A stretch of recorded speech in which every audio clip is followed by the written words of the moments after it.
As many of you know, I have a Seestar S50 that is permanently mounted at StarFront Observatory in Rockwood, Texas. Now, I also have a Seestar S50 here in Ohio, and I have a Seestar S30 as well.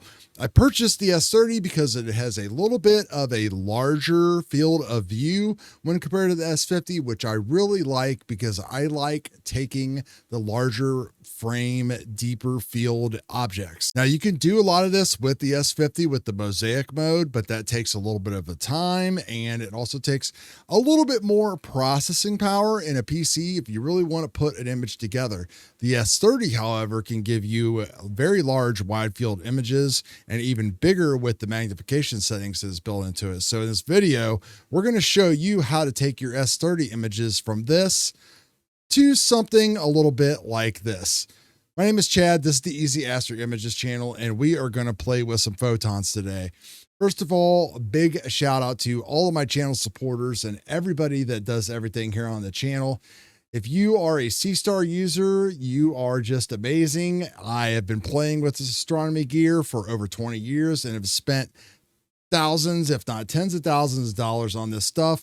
And I have settled on Seestars, one in Texas, a couple here, Mac Mini computers. Of course, I have a large PC computer down here. So the overall goal here is I'm never going for an APOD unless they want to create a Seestar APOD category. Count me in. I'm all in on that one. But I'm trying to show you how you can get 90% of the astrophotography processing value at about 90% less money. And there's a lot of people that are going to give you flack out there. I'm not one of them.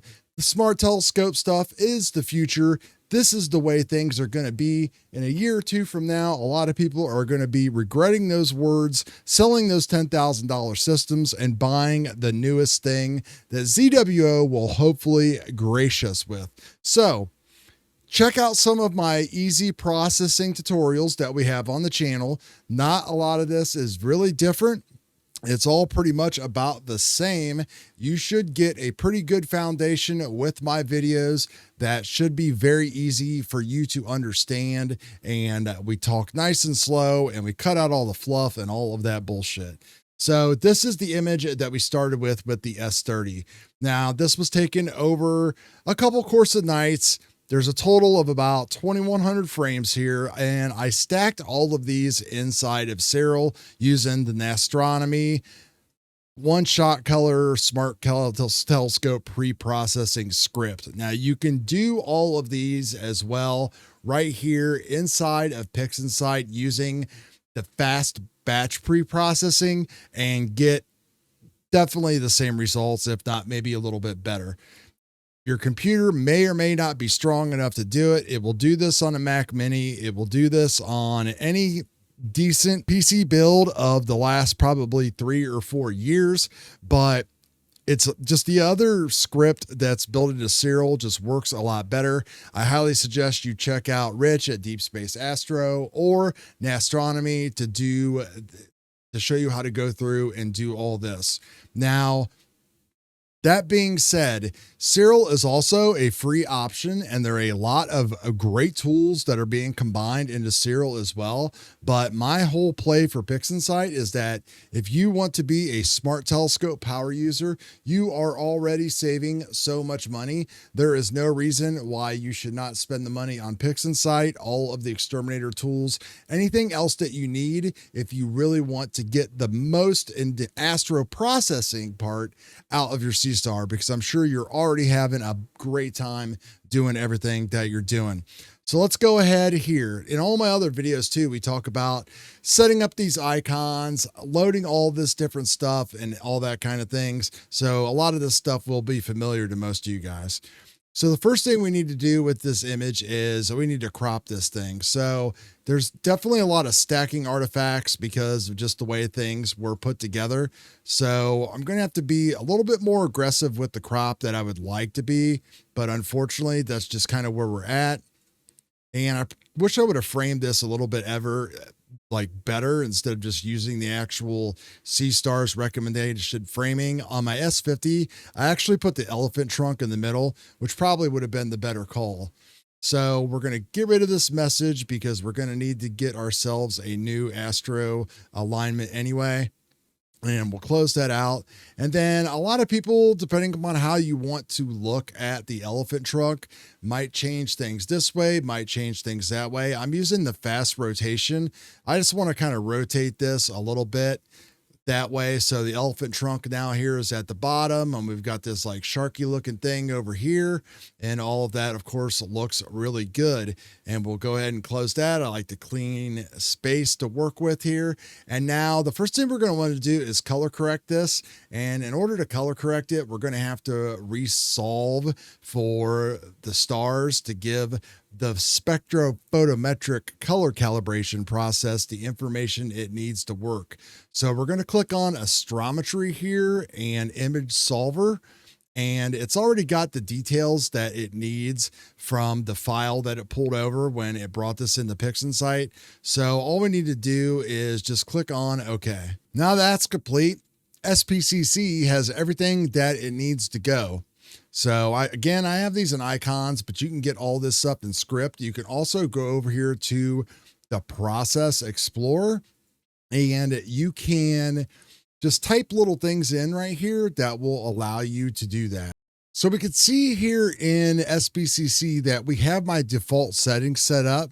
We did use the light pollution filter, and I find that you get a little bit better color correction by using the photon flux method. When you're using the regular UV-IR filter, you'll want to use the average spiral galaxy. But you can see we have all of our Seestar filters in here. You can select a region of interest, which would be like a complete dark black sky background area, which we'll go ahead and do that here for everybody just to show you how to do it.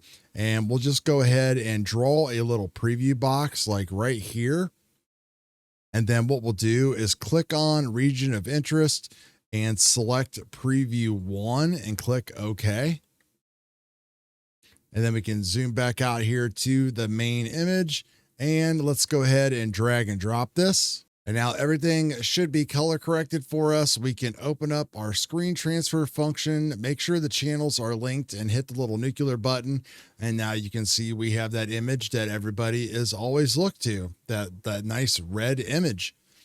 So let's go ahead and get rid of that. And we will right click over here and delete our previews. And the next thing we're going to do is start cleaning up this image. And we're going to start with the stars. We're going to be using Blur Exterminator, of course, and we are going to be using it in the correct only mode, which is just going to correct the aberrations on our egg-shaped stars and all that kind of stuff. So you can see these stars right here. We'll go ahead and drag and drop that. And now we just fixed our stars like 80% there. So there you can see again, there's a lot of stuff that we can overcome with software these days. It's actually fantastic. So what we're going to do next is run Blur Exterminator again. And this time I'm actually going to have it sharpen my stars up a little bit. I'm going to have it also sharpen the non-stellar type of image and stuff. So it's going to just kind of crisp that stuff up a little bit. I like to run it like maybe at like 0.8 to like full blast. You can do like a little preview box down here if you want to, and do a little before and after, but we'll just go ahead and run this. And then we can actually just zoom in after the fact and take a look at everything.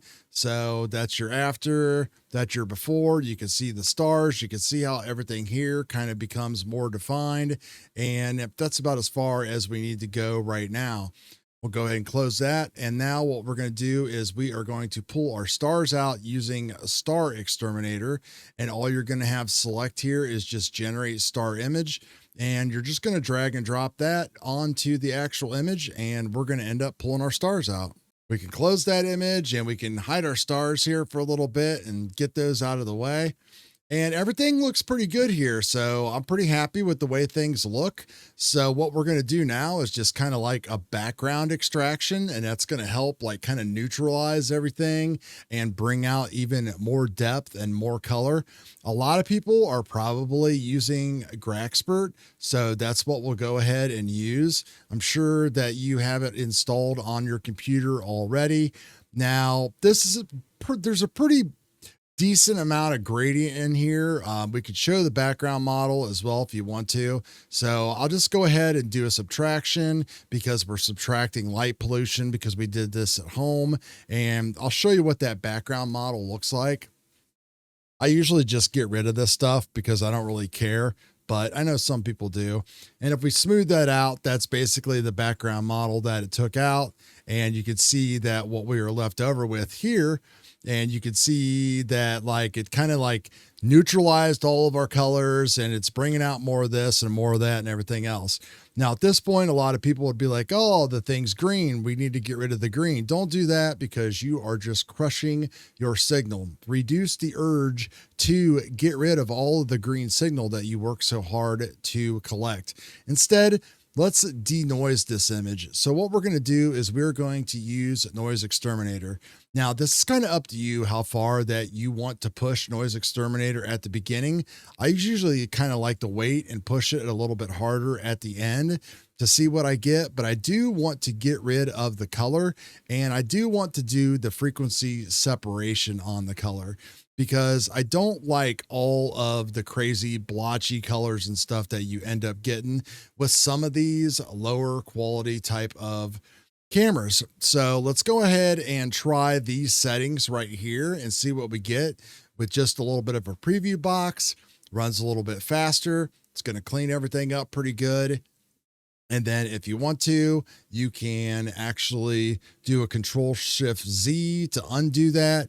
And you can just keep on doing this as much as you want to. Like if you want to just cream all of the noise and everything right off the bat, have at it. Like it's your image. You can do whatever you want to do. You can see that it did kind of blur everything in the background, like getting rid of like all the detail, but maybe that's what you want. So a little bit of grain is a lot of detail. So you don't want to go a little bit too hard there at the beginning.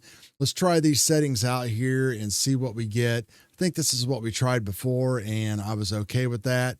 Yep, I still see some grain going on back there. So we'll go ahead and we will apply that to the entire image. All right, there we go. We are good. So let's go ahead and close that. And now let's get ready to stretch this. Now, stretching is something that a lot of people struggle with or don't struggle with. The easy temptation is to use something like an automatic stretching tool, which works just fine for sure. What I like to do though is I like to use the actual histogram transformation tool that's built into Pixinsight. So that way I've got a little bit better control over what I'm doing. You can use something like GHS. I'm sure you will see that out there as well. But I think for most people, it's probably a little bit more advanced than they would want to deal with. So what we're doing here in the histogram transformation is pretty simple. We clicked on the box here to open up the real-time preview, and you want to drag this middle slider all the way over to the left, click the button, and then go all the way over here to the right to reset the tool. And then you're going to want to do that again. And you can see that it is stretching the data and moving our histogram over. And we are going to do that again. And then we're going to also start grabbing this one on the left and bringing it in. And we are going to slowly but surely work these toward each other. And when you get to a point that is about like right there, go ahead and apply that stretch, and then go up here and just start scrolling up on your mouse wheel. And what we're doing is we're kind of zooming in a little bit on this. So we want to sneak these sliders up to kind of the edge of the histogram, not where we're actually clipping data, but just kind of where everything just kind of begins. So that way we're getting the best, flattest stretch that we can. Somewhere about right there. So if you kind of look at how that looks, that's it right there. So now that we've got that complete, let's go ahead and just apply that to our image. And that is our stretch. Real simple, quick and easy, and you can see that we've got some pretty dang good results, some cool coloring and everything that's going on inside the image. And at this point, it's kind of up to you if you want to just keep on going or if you want to put your stars back in or whatever you want to do. For me, I want to keep on pushing this image a little bit further. So the first thing that I'm going to do is I'm going to do a little bit of a curves boost, because the image overall, there's a little bit of poppy areas, but overall everything is a little bit flat. So we're going to open up, do the curves transformation, and we are going to make sure we are selected to RGBK, and we can bring up our histogram. And then really all I'm going to do is I'm just going to kind of like pull down on like the darker areas, which are always down here, and then kind of just increase the upper areas here and just create a little bit of contrast. It's kind of up to you, again, how poppy you want to get everything. It's all up to you. This is your image. One of the other cool things that you can do is maybe you just don't like all these colors and you want some more color separation that's inside of everything. That you can use the SETI Astro Perfect Palette Picker, and maybe we'll just go ahead and do that. So this is a one-shot color HA03 image. This is image 350. I didn't rename it and everything, and we're not using linear data. We've already stretched this, and we will create palettes. I think I'm going to go ahead and go with this 4-ax color palette. It doesn't look a whole lot different, but there's a little bit more of a breakdown between like some of the oranges and reds and stuff that are in here that we can probably play around with a little bit if we want to. So if we do the 4-ax palette, and we go back into curves transformation, this is kind of like one of those little bit more advanced things that you may or may not want to do, but we can start playing around with individual channels. The first thing we want to do is let's just give this all a little bit of a saturation bump, and then pull the saturation down a little bit so we can kind of see what we are working with. So let's go right there. And this here is totally going to be up to taste. So let's play with the blue and see what we can do. So we can go more to the magenta side, or we can go more towards the orangey greenish kind of color. So I am really kind of digging the magenta on that right now. So we'll go ahead and apply that. And then we can go into the red channel and we can start playing around with the red a little bit to create even more of a separation. So I like that right there. And now let's go back into the RGBK, which is just the overall of everything. So we can just give everything a little bit of an overall boost. And that looks pretty cool right there. I love the way that that is looking. And let's go ahead now and let's dial that saturation back up a little bit more. Oh yeah, I'm really digging the way that this looks. Cool. This is actually better than the first time that I think I did this for this video. So overall, I think we are looking pretty solid. And from an advanced user perspective, if you want to, you can start going through and doing different masks and everything to increase the different colors that are around here. But I'm pretty happy with that. So I think one thing that we might do to create a cool little effect, we're going to click this little button here, which is going to give us the luminance of our image. And let's go ahead and identify this as color. And then the other one behind it, let's call this one detail. And now what we're going to do is we're going to want to open the curves tool on this, and we're going to want to work on the detail image. And the whole point of this is we want to really create some stark contrast differences, like some really big differences between the white and the black areas. So we can really pull and pop out some of that detail that's going on there. So we'll go with that right there. That looks pretty good. And then what we're going to do is we are going to run Noise Exterminator on that at the fullest settings to really clean everything up. And that looks really good. And then we are going to run a script as well that is called Create HDR Image. And I think Usually about 5 is a good starting point that works pretty good, and a blend of around 50. We want to focus on our intensity. And then if you want to, you can just start cranking up your sliders a little bit to adjust your contrast, your luminance, whatever. This is going to be your detail layer. You know, you're going to probably have to like really push it to see exactly what is going on. You're seeing everything change here in the preview button itself. And then of course, if you crank up the blend mode, it's going to do even more and start changing things. So let's go ahead and just select that right there. So this is going to be our detail layer, and it is labeled HDR. So let's rename that to detail.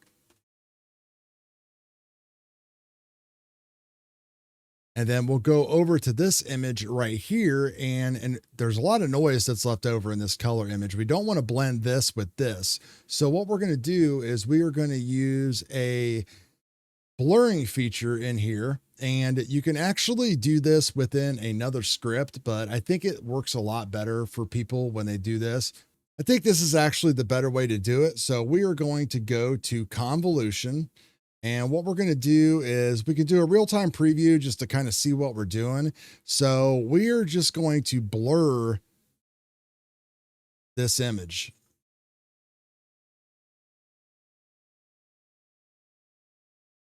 And you don't want to blur it like all the way to where like you're not like losing, where you're losing like all of your structure.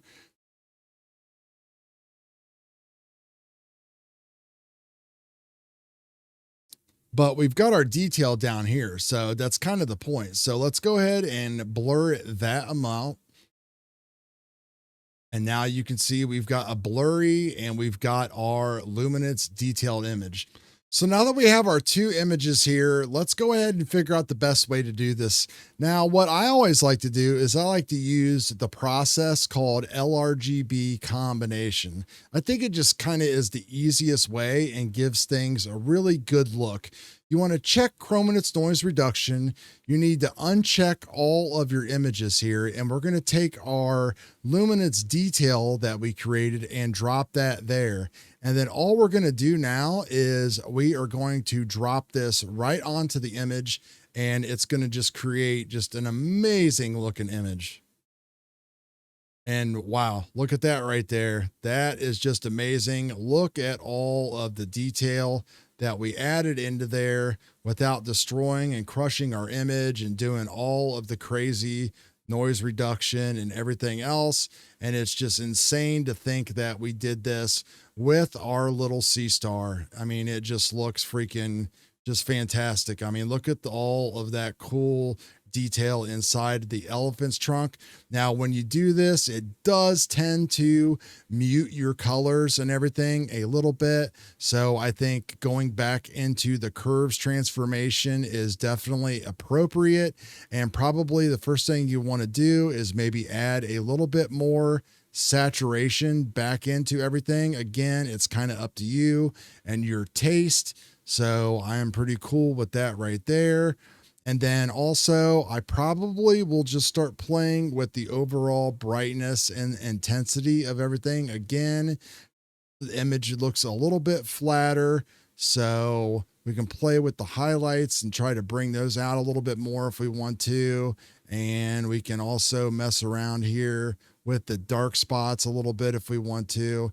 I don't like crushing darks, so I wouldn't mind bringing them up a little bit, but again, that's going to kind of just take away from the overall image. So there we go. That looks great. So now let's work on our stars. So here are our stars. They are not stretched. We need to go ahead and stretch them. I am going to just go ahead and make this easy and use the SETI ASTRO statistical stretch for stars and remove green noise. And I'm going to give them a pretty significant color boost to like 1.5 because I love colorful stars. And we'll go ahead and execute. And there are our stars that was created for us.